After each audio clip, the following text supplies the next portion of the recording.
الله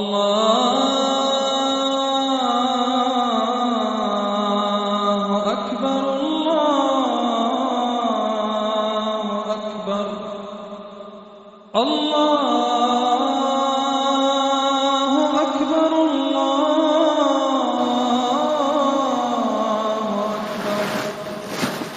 أكبر.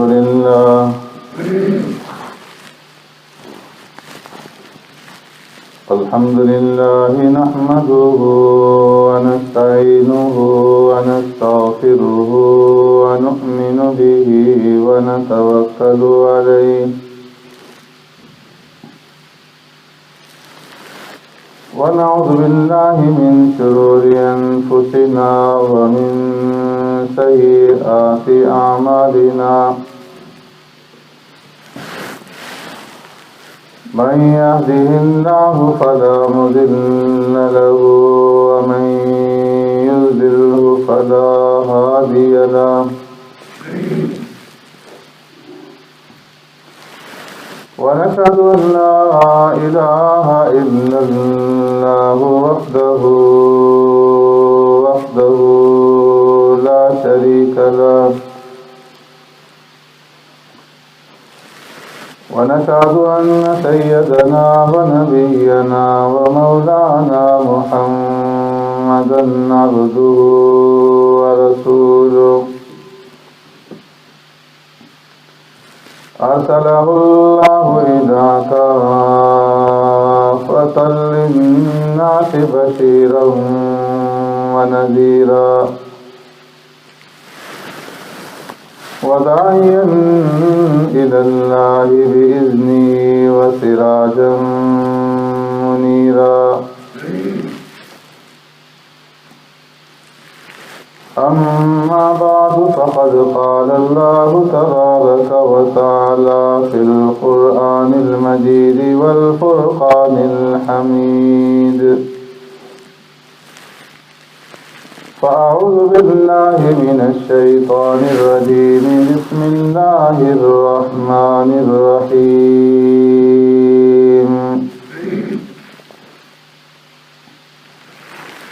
وإذ قلنا للملائكة اسجدوا لآدم فسجدوا إلا إبليس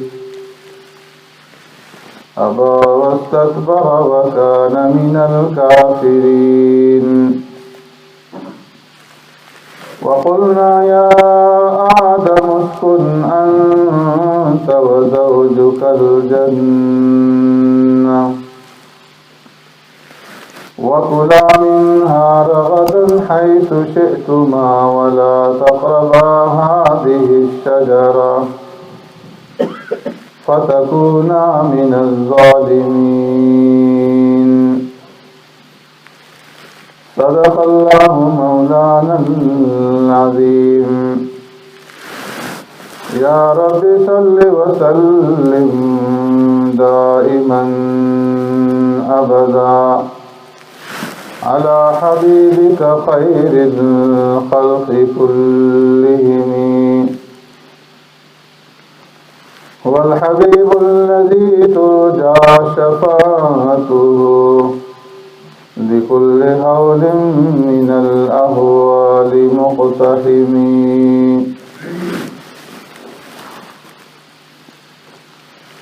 وإذ قلنا للملائكة اور یاد کیجیے اس وقت کو جب کہا ہم نے فرشتوں سے اسجدوا لآدم سجدہ کرو آدم علیہ السلام کو فسجدوا الا ابلیس پس سجدہ کیا انہوں نے مگر شیطان نے ابا واستکبر انکار کیا اور تکبر کیا وکان من الکافرین اور ہو گیا وہ کافروں میں سے. وقلنا یا آدم اسکن انت اور ہم نے کہا اے آدم سکونت اختیار کیجئے آپ وزوجک اور آپ کی اہلیہ الجنہ جنت میں، وَكُلَا مِنْهَا رَغَدًا حَيْثُ شِئْتُمَا، اور کھاؤ تم دونوں اس جنت میں سے جہاں سے چاہو آخر۔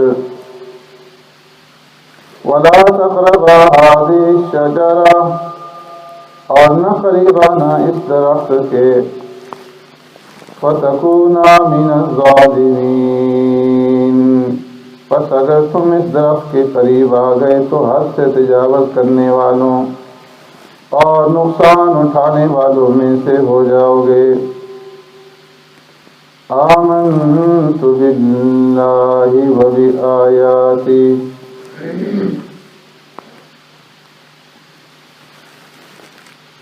میرے محترم دوستوں، بزرگوں، بھائیوں،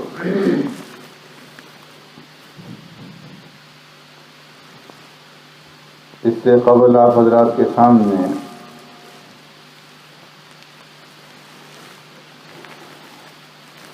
سجدہ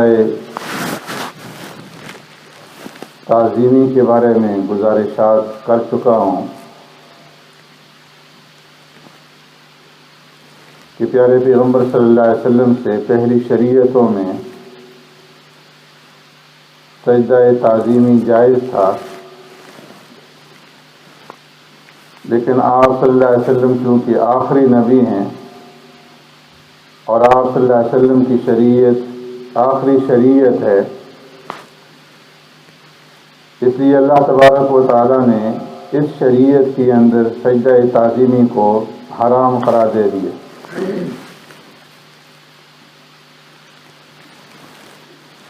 اور پھر بات میں نے یہاں پر ختم کی تھی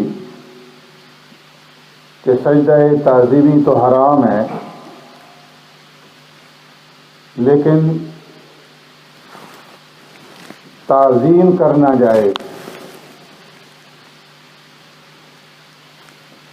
اور جن ہستیوں کی اور جن چیزوں کی تعظیم کا ہمیں حکم دیا گیا ہے ان کی تعظیم بجا لانا ہے۔ پیارے پیغمبر صلی اللہ علیہ وسلم کے سامنے جب سجدہ تعظیم کیا گیا تو آپ صلی اللہ علیہ وسلم نے سختی سے منع فرمایا اور فرمایا کہ اگر غیر اللہ کے لیے سجدہ کی اجازت ہوتی تو میں عورت کو حکم دیتا کہ وہ اپنے خاوند کے سامنے سجدہ کرے، اس لیے کہ عورت اس وقت تک اللہ کا حق ادا نہیں کر سکتی جب تک وہ اپنے خاوند کا حق ادا نہ کرے۔ لیکن تعظیم کرنا یہ انبیاء علیہ السلام کی ضروری ہے، نہ صرف پیارے پیغمبر صلی اللہ علیہ وسلم کی بلکہ جتنے بھی انبیاء علیہ السلام آئے تمام انبیاء علیہ السلام کی تعظیم ضروری ہے۔ اگر نبی کی محبت دل کے اندر نہیں ہوگی تو ایمان نہیں ہوگا۔ اس لیے اسلام نے ہمیں تعلیم دی ہے کہ تعظیم کرو انبیاء علیہ السلام کی، اور یہاں تک کہ جو اولیاء اللہ ہیں اور نیک لوگ ہیں ان کی بھی تعظیم کرنی ہے۔ اور فرمایا کہ اگر کوئی ایسی بات ان سے سرزد ہو جائے تو اس کی تعویل کرنی ہے، توجیہ کرنی ہے، لیکن ان کی شان میں گستاخی نہیں کرنی۔ مائے زمزم ہے، اس کی ہم تعظیم بجا لاتے ہیں۔ اسی طرح جب انسان بیت اللہ جاتا ہے، طواف کرتا ہے، حجر اسود کی تعظیم بجا لاتا، لیکن تعظیم کرنے کا حکم ہے، عبادت کا حکم نہیں۔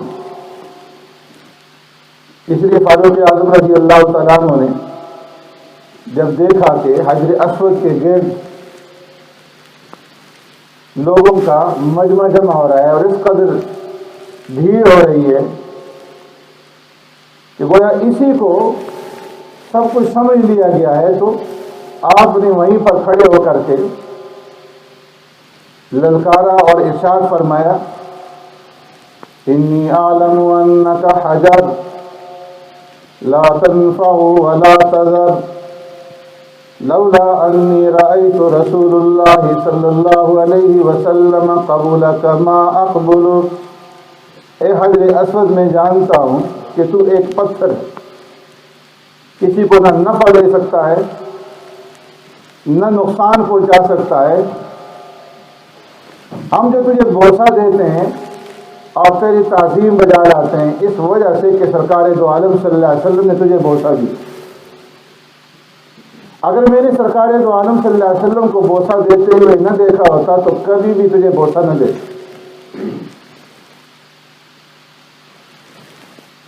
اس لیے فرمایا کہ تعظیم تو کرنی ہے۔ یہاں تک کہ حضرت نانوتوی رحمۃ اللہ تعالی لکھتے ہیں کہ جو ہندوؤں کے مذہبی رہنما اور پیشوا اور مقتدیٰ ہیں ان کو بھی تم برا بھلا مت کہو۔ رام گلشن جی، رام چندر جی اور اس طرح کے جو مقتدیٰ ہیں، اس لیے کہ ہو سکتا ہے کہ یہ اپنے وقت میں صاحبان حق ہوں، اللہ کے نبی ہوں، اللہ کے پیغمبر ہوں، اس لیے نام لے کر کے ان کی شان میں گستاخی نہ کرو۔ جس طرح انبیاء علیہ السلام کے اوپر ایمان لانا، ان کی تعظیم کرنا ہمارے ذمہ لازم ہے، اگر ہمیں سند سے یہ بات معلوم ہو جائے کہ یہ بھی اللہ کے پیغمبر تھے تو ان کے اوپر بھی ایمان لانا اسی طرح ضروری ہوگا جس طرح کہ حضرت موسیٰ علیہ السلام پر اور حضرت عیسیٰ علیہ السلام پر ہم ایمان رکھتے ہیں۔ اس لیے کہ ہو سکتا ہے کہ یہ اپنے وقت میں پیغمبر ہوں، اللہ کی طرف سے شریعت لے کر کے آئے ہوں، اور بعد میں لوگوں نے ان کے اندر تحریف کر لی ہو، ان کی لائی ہوئی کتابوں کے اندر، شریعت کے اندر تبدیلی کر دی ہو، جس طرح تورات میں تبدیلی ہوئی، انجیل میں تبدیلی ہوئی۔ تو اس لیے فرمایا کہ نام لے کر کے ان کی شان میں گستاخی نہ کرو، اس لیے کہ اللہ نے بہت سارے پیغمبر بھیجے اور ان کے بارے میں فرما دیا منہم من قصصنا علیک ومنہم من لم نقصص علیک۔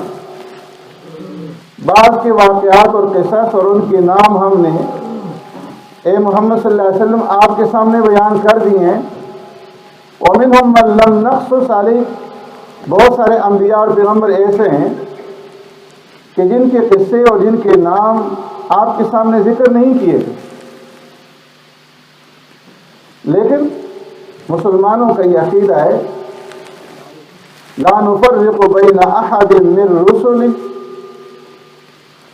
اور آمن الرسول بما انزل الیہ من ربی والمؤمنون کل آمن باللہ وملائکتہ وکتبہ ورسلہ لا نفرق بین احد من رسل۔ جتنے بھی انبیاء ہیں مسلمان تمام انبیاء کو برحق سمجھتے ہیں، سب پر ایمان رکھتے ہیں۔ تو اس نے فرمایا کہ تعظیم تو کرنی ہے، لیکن سجدہ تعظیمی شریعت کے اندر حرام ہے، جو نبی کے سامنے بھی نہیں کیا جائے گا۔ تو جب کسی نبی کے سامنے سجدہ تعظیمی حرام ہے تو پھر کسی پیر کے سامنے، کسی مرشد کے سامنے، کسی قبر کے سامنے، کسی دربار کے اوپر سجدہ تعظیمی بجا لانا کس طرح سے جائز ہو سکتا ہے اور کس طرح سے اس کی گنجائش ہو سکتی ہے؟ تو فرمایا وَإِذْ قُلْنَا لِلْمَلَائِكَةِ اسْجُدُوا، یاد کیجئے اس وقت کو جب ہم نے فرشتوں سے کہا سجدہ کرو آدم علیہ السلام کے سامنے، فَسَجَدُوا إِلَّا إِبْلِيسَ، فرمایا سب فرشتوں نے سجدہ کیا مگر شیطان نے ابا، انکار کر دیا۔ اللہ رب العزت کا حکم ہوا سجدے کا، جو سجدہ تعظیمی تھا، فرشتے اس حکم کو بجا لائے، شیطان نے انکار کر دیا۔ شیطان کون تھا؟ حضرت ابن عباس رضی اللہ تعالیٰ عنہ فرماتے ہیں کہ یہ جنات میں سے تھا، اور آسمانوں کے اوپر یہ رہتا تھا، آسمان دنیا کے اوپر اس کی حکومت تھی۔ اللہ رب العالمین کی عبادت کے اندر سب سے زیادہ آگے تھا، سب سے زیادہ محنت کرنے والا، اور سب سے زیادہ علم والا، علم رکھنے والا۔ اور یہ بھی بعض باتیں فرمایا کہ یہ جنت کا خازن تھا، اور زمین کے اندر بھی رہتا تھا، سلطان الارض کہلاتا تھا۔ وہی کچھ کرتا تھا جو فرشتے کرتے تھے۔ اس لیے جب فرشتوں کو اللہ رب العزت نے حکم دیا اسجدوا لآدم، آدم علیہ السلام کو سجدہ کرو، تو اس کو بھی یہ حکم تھا۔ بعض نے فرمایا کہ اس وقت کی جو مخلوق تھی، ذوی العقول، عقل رکھنے والی مخلوقات، فرشتے اور جنات، دونوں کو یہ حکم تھا۔ اور بعض نے فرمایا کہ چونکہ یہ فرشتوں کے ساتھ رہتا تھا اور انہی جیسے اعمال کرتا تھا، اس لیے اس کو بھی یہ حکم تھا۔ لیکن فرشتوں نے تو سجدہ کیا، لیکن شیطان نے آدم علیہ السلام کے سامنے سجدہ کرنے سے انکار کر دیا۔ اللہ رب العزت نے اس بات کو قرآن کریم کے اندر مختلف جگہوں میں مختلف انداز سے بیان فرمایا ہے۔ سورہ اعراف میں فرمایا وَلَقَدْ خَلَقْنَاكُمْ ثُمَّ صَوَّرْنَاكُمْ ثُمَّ قُلْنَا لِلْمَلَائِكَةِ اسْجُدُوا لِآدَمَ،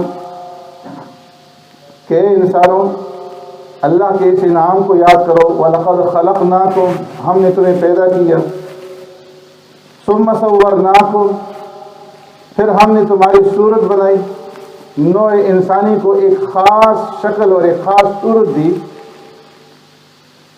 کہ جو اس صورت کے اوپر اب پوری انسانیت جو ہے وہ چل رہی ہے۔ اور جس وقت پیدا کرنے اور صورت دینے کے بعد وہ وقت آیا، ثم قلنا للملائکۃ اسجدوا لآدم، ہم نے فرشتوں سے کہا کہ فرشتوں آدم کو سجدہ کرو، فسجدوا الا ابلیس لم یکن من الساجدین، فرشتوں نے سجدہ کیا لیکن شیطان نے سجدہ نہ کیا، وہ سجدہ کرنے والوں میں سے، جھکنے والوں میں سے نہ بنا۔ تو اللہ رب العزت نے باوجود اس کے کہ اللہ کے علم کے اندر سب کچھ ہے، عالم الغیب ہیں، علیم بذات الصدور ہے، دلوں کے راز اور بھید کو جانتے ہیں، ماضی مستقبل حال اس کے سامنے یکساں ہے، اسے کوئی چیز مخفی نہیں۔ لیکن اللہ رب العزت نے امتحان کے طور پر شیطان سے یہ سوال کیا، ما منعک اللہ تسجد اذ امرتک، کہ اے ابلیس تجھے کس چیز نے منع کیا، روکا کہ تو میرے حکم کو پورا کرے؟ جب میں نے تمہیں حکم دیا کہ سجدہ کرو تو تم نے سجدہ کیوں نہ کیا؟ تو شیطان نے جواب دیا، انا خیر من خلقتنی من نار وخلقتہ من طین، اے اللہ میں نے آدم کے سامنے سجدہ اس لیے نہ کیا کہ میں آدم سے بہتر ہوں، خلقتنی من نار، اس لیے کہ اے اللہ آپ نے مجھے آگ سے پیدا کیا، وخلقتہ من طین، آدم علیہ السلام کو مٹی سے پیدا کیا۔ آگ مٹی سے افضل اور بہتر ہے، آگ کے اندر نورانیت ہے، مٹی کے اندر نورانیت نہیں۔ آگ کے اندر رفعت اور بلندی ہے، اس کے شعلے اوپر کی طرف بلندی کی طرف اٹھتے ہیں۔ تو میرا جو مادہ تخلیق ہے، جس مادے سے آپ نے مجھے پیدا کیا وہ افضل ہے۔ تو جب میرا مادہ افضل ہوا جس سے مجھے پیدا کیا گیا، تو ظاہر ہے کہ میں افضل کی اولاد ہوا۔ جو افضل ہوگا تو اس کی جو فرع ہے، جو اس کی اولاد ہے، وہ بھی افضل ہوگی۔ تو ایک افضل غیر افضل کے سامنے سجدہ کس طرح کر سکتا ہے؟ میرا مادہ تخلیق بھی اچھا، اعلیٰ، افضل، تو میں بھی اعلیٰ اور افضل، تو کہاں خاک اور کہاں آگ؟ یہ دونوں آپس میں برابر کس طرح سے ہو سکتے ہیں؟ خلقتنی من نار وخلقتہ من طین، تو اس لیے آدم کو تو میرے سامنے سجدہ کرنا چاہیے تھا، نہ یہ کہ میں آدم علیہ السلام کے سامنے سجدہ کر۔ اس نے تکبر کیا، اللہ نے فرمایا آبا، اس نے کیا کیا؟ غرور کیا، تکبر کیا اور گھمنڈ کے اندر آ گیا، اور گھمنڈ میں آنے کی وجہ سے اس نے آدم علیہ السلام کے سامنے سجدہ کرنے سے انکار کر۔ سبحانک اللہم و بحمدک، نشہد ان لا الہ الا انت، نستغفرک ونتوب الیک۔